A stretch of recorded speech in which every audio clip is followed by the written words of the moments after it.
listening to The Coffee Hour. I'm Andy Bates. Thanks to Concordia University, Wisconsin for supporting The Coffee Hour. Find out more about Concordia University, Wisconsin at cuw.edu.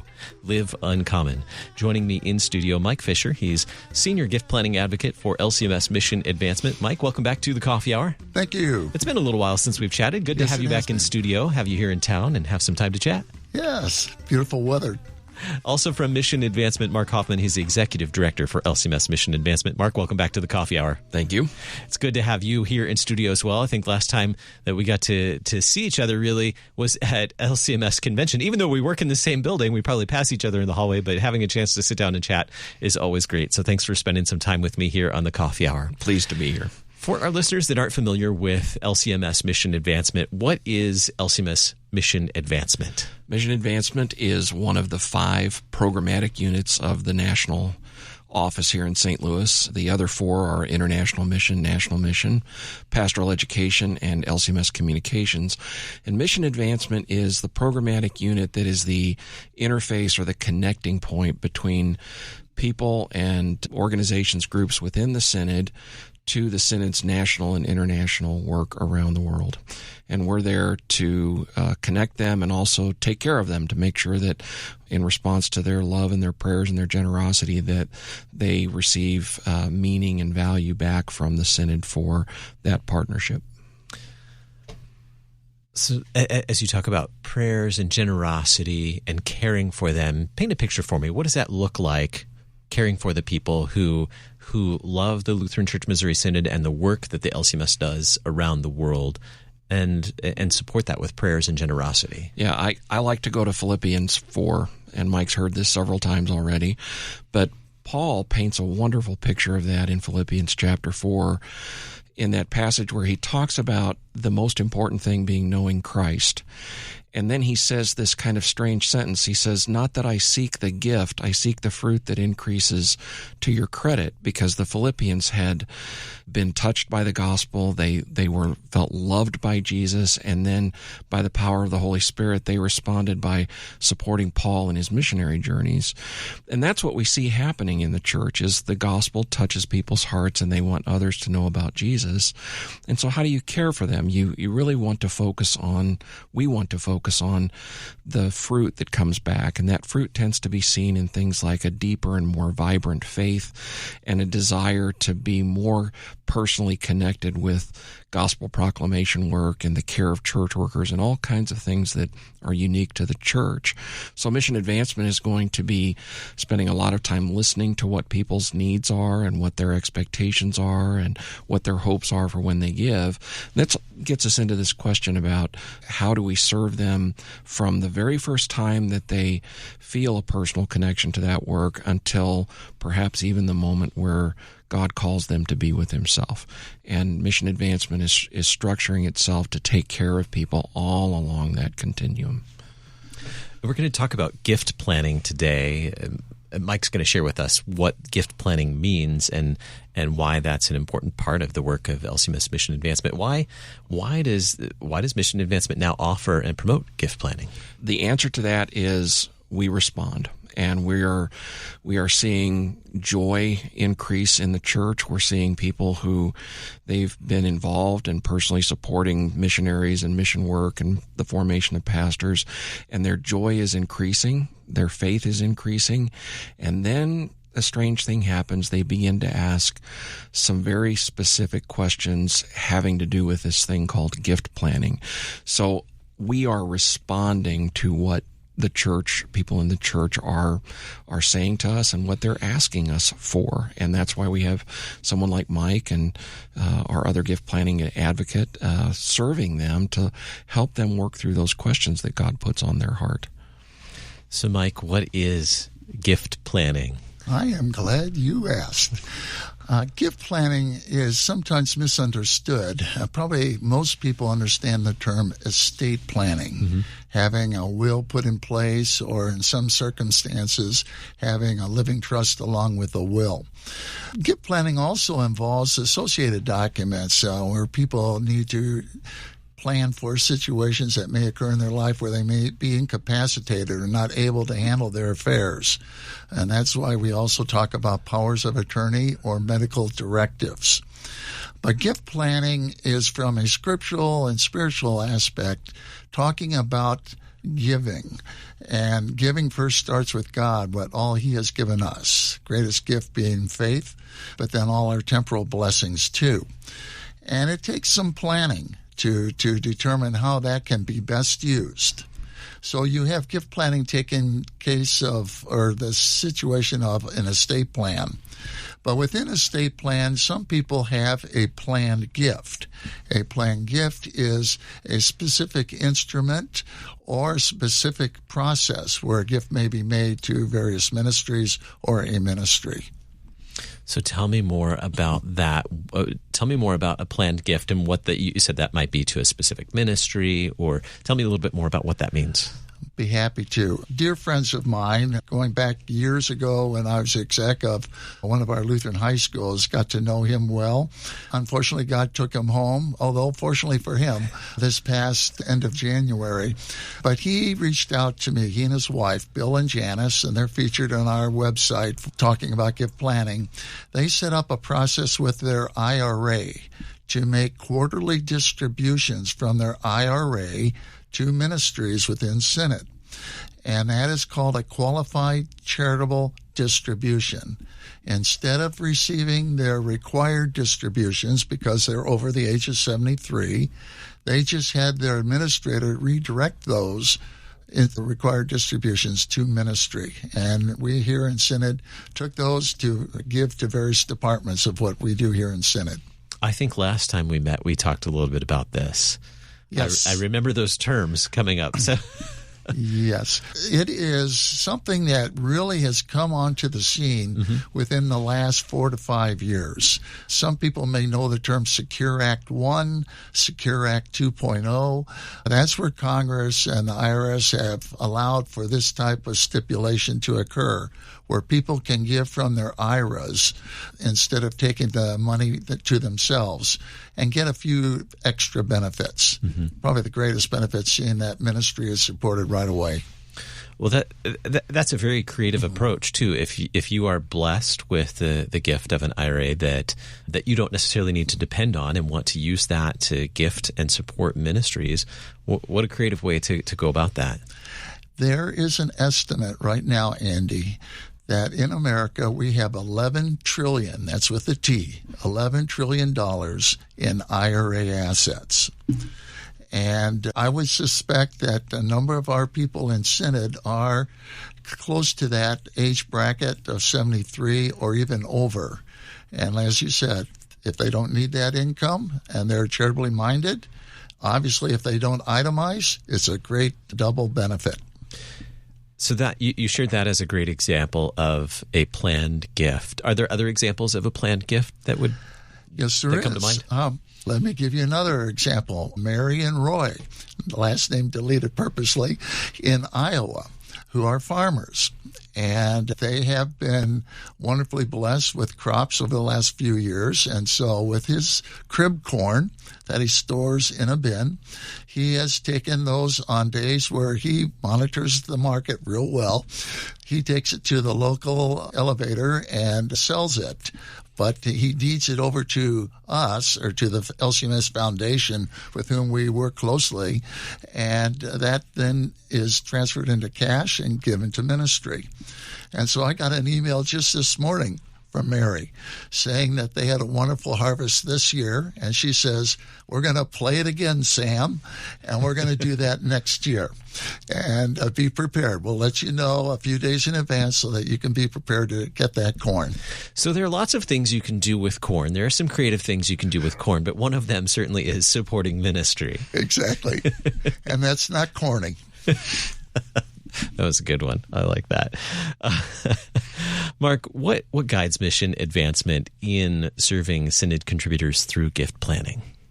Well, I think what guides us most is a love for Jesus, that we are so blessed to be able to work with people in the LCMS who love their Lord, and they want others to know him as well. And they will do what a friend of mine says is a not normal act, and that is they'll sacrifice sort of earthly comfort. I can keep my stuff thinking that's going to give me hope and peace and security, but they sacrifice that knowing that their future is in God's hands, and they sacrifice then so that others can hear the gospel. And it happens over and over and over, where we see that that's the primary motivator. So what guides us is a respect for what God is doing through his people. I learned a phrase from my mother, who's with the Lord now, but she said, I don't argue with God. When God moves people to do things, we're right there to say, we'll walk with you and help you get that done. If they have questions or they're confused about something, we will go find answers for them to make their life simple. But it really all just boils down to these are people who God has touched with the gospel, and they love him and they want to serve him. And we come alongside and walk with them to do that. We're talking with our friends in LCMS Mission Advancement today, learning about planned gifts and gift planning. We'll continue the conversation in just a moment, right here on the Coffee Hour. I'm Andy Bates.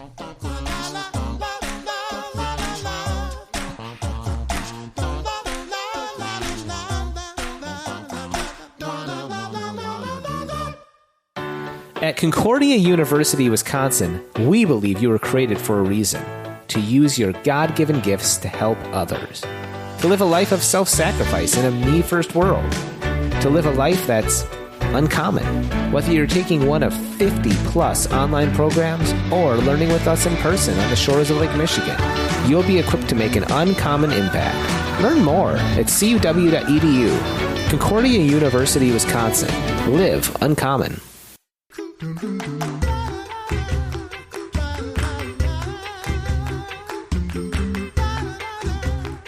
Welcome back to the Coffee Hour. I'm Andy Bates. Today we are talking with Mike Fischer, Senior Gift Planning Advocate for LCMS Mission Advancement, and Mark Hofman, Executive Director for LCMS Mission Advancement. Mike, we've talked a little bit about what is gift planning and what is a planned gift. You've given us some good examples, painted a nice picture of that. How did LCMS Mission Advancement arrive at the guiding theme of blessed to be a blessing? Well, again, it tails in with what Mark was referencing earlier with the Philippians 4. We looked at 2 Corinthians 8 and 9, where Paul is talking to the Corinthians about their generosity. And the theme of those two passages, or really chapters, particularly in chapter 9, talks about how God has blessed us so mightily. And Paul commends the Corinthians that they have been blessed so well that they are to use that blessing to be a blessing. So they have been blessed to be a blessing. And when you put those few words together, it's a great theme under which we do our work for the kingdom. Anything to add to that, Mark? It's perfectly biblical, and I love it, so no. So looking at this picture now of gift planning, where do you see LCMS Mission Advancement gift planning in 5 years? Well, the goal is always to be ready, be prepared to give a response. And so in 5 years, what I'd love to see is that Mike and our other gift planning advocate, Josh, are busy. They're responding to people who are living out that gospel calling, that we have a wonderful collaborative partnership with our friends in the LCMS Foundation because they provide certain services that we just don't provide. So there's a partnership there.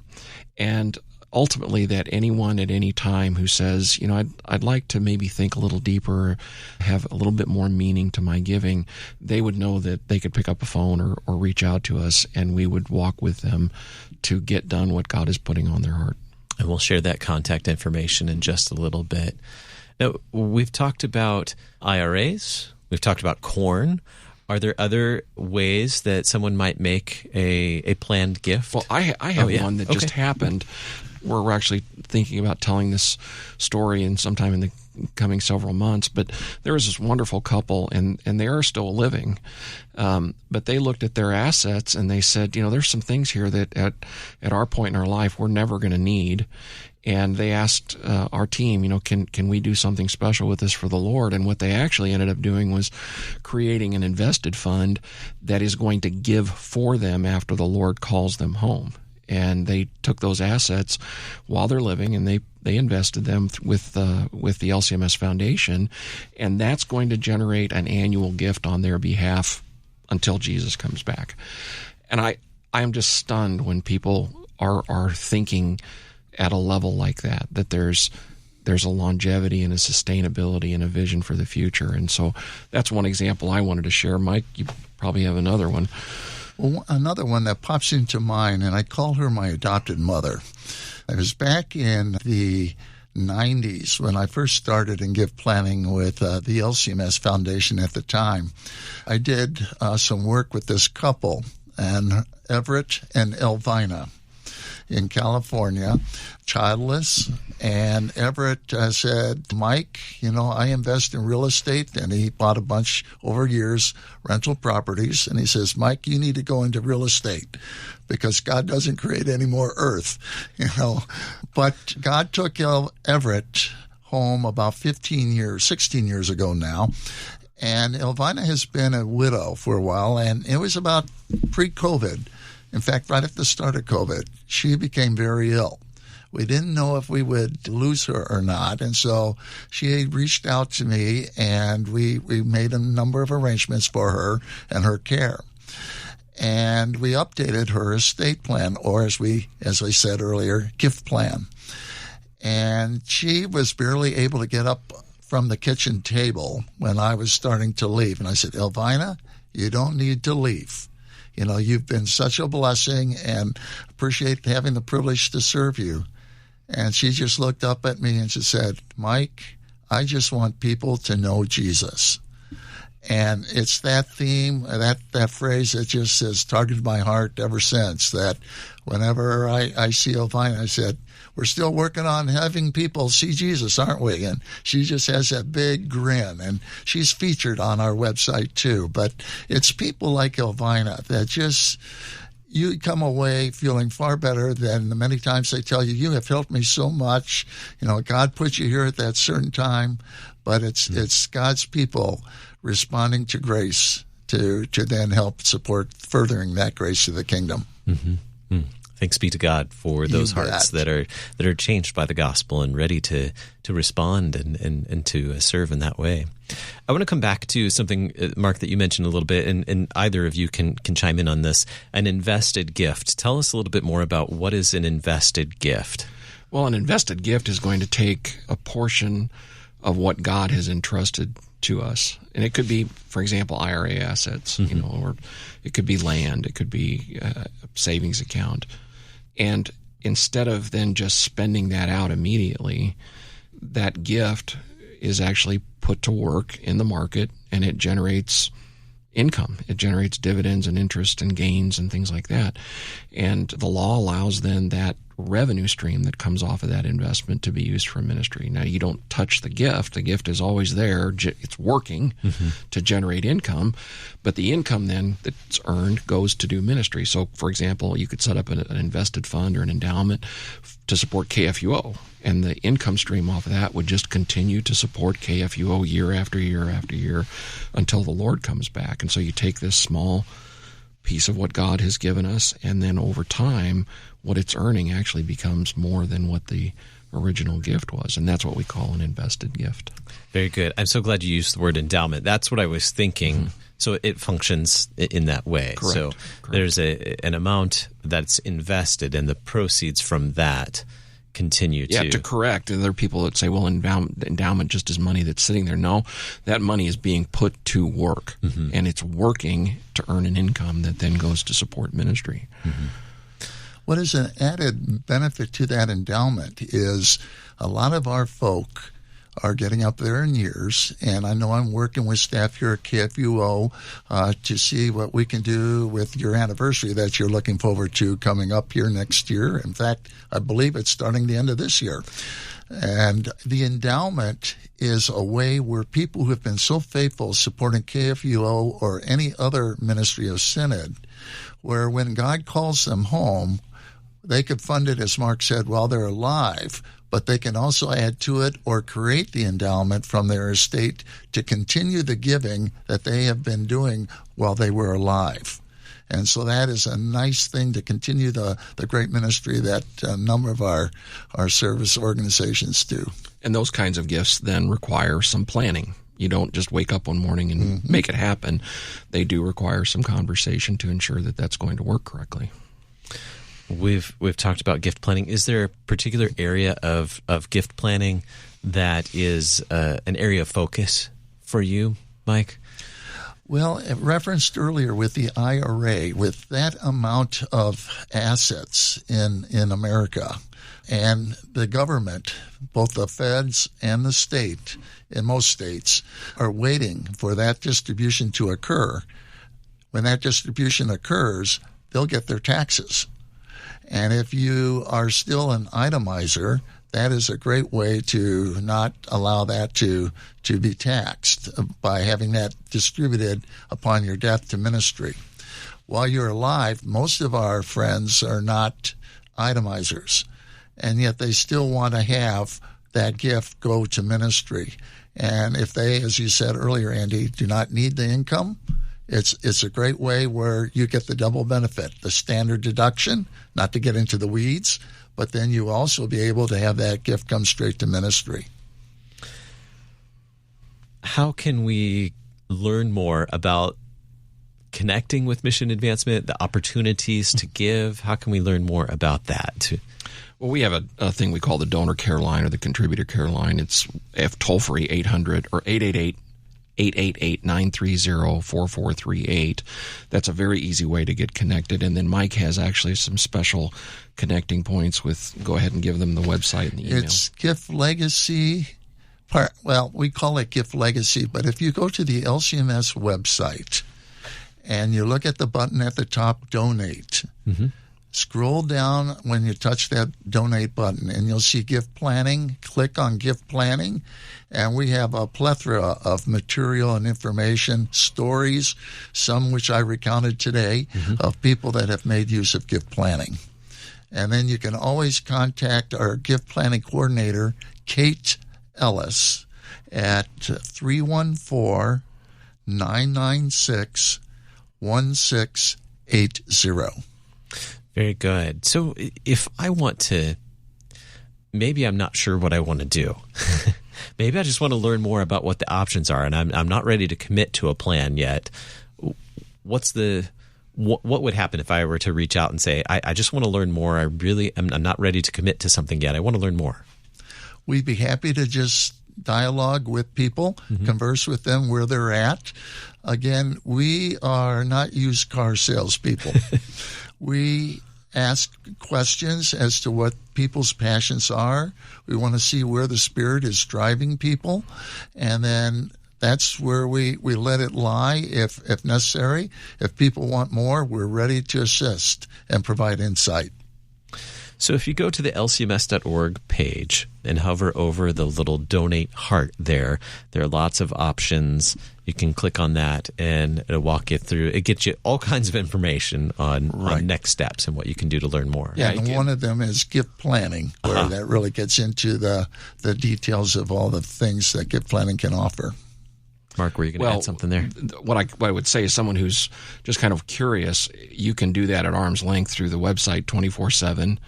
But for somebody who really wants to have a conversation without making any commitment, that's why we have Mike and Josh and Kate there. And what you're going to find is that we're just going to do an awful lot of asking questions and listening before anything gets brought up. It's an environment that is highly personal. There's no one size that fits everyone. And so the best thing people can do is either just explore, root around the website, or give us a call and have a conversation with Mike or Josh or Kate. Very good. Can we do that phone number again? 888-930-4438.